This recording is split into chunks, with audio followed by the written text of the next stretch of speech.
आज आम घोषणा मुझे आज प्रथम थर पर तत्संगे मोर दुज कैंडिडेट अच्छा चित्रकोंडा और मालकानगिरी आम आज गोविंदपुर आरंभ करूँ जो शोभा कराई शोभा बहुत संख्या लोक मैंने योगदान करते आम गोविंदपाल मोटपंज जीवु मैंने आम टिकेट पाइला पर आसी नु आज जहाँ देखु आम लोक समर्थन अच्छी कांग्रेस प्रति समर्थन अच्छी कहीं 25 वर्ष है विजेडी सरकार शासन समय जिते मैंने कम कथा हो पार ना से लोक विचार कले आउ नुआ लोक आम चयन करूँ से आज समर्थन मिलूँ आमको कांग्रेस विजय हम आम पार्लियामेंट कन्स्टिट्यून्सी एमपी 7 एमएलए जीतु आम ये बार्ता नहीं आम गाँव में जाऊँ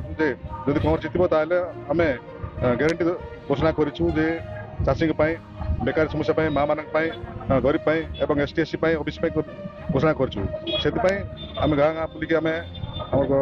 विस्तार को बांटुचु और ग्यारंटी दूसु कांग्रेस सरकार सब कार्यक्रम कर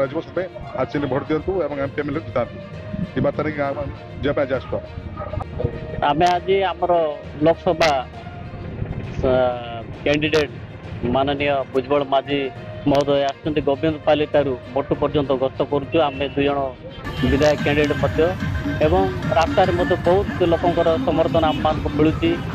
आम आशावादी आगामी दिन में आम विजित हो बोली किंतु राज्य में 25 वर्षर बीजेडी सरकार एवं केन्द्र में 10 वर्षर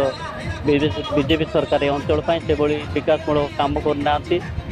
आम मुद्दा नहीं कि लोक पाक जाऊँ बेकार युवक युवती मानक चाषी मानक कृषक मानकर एवं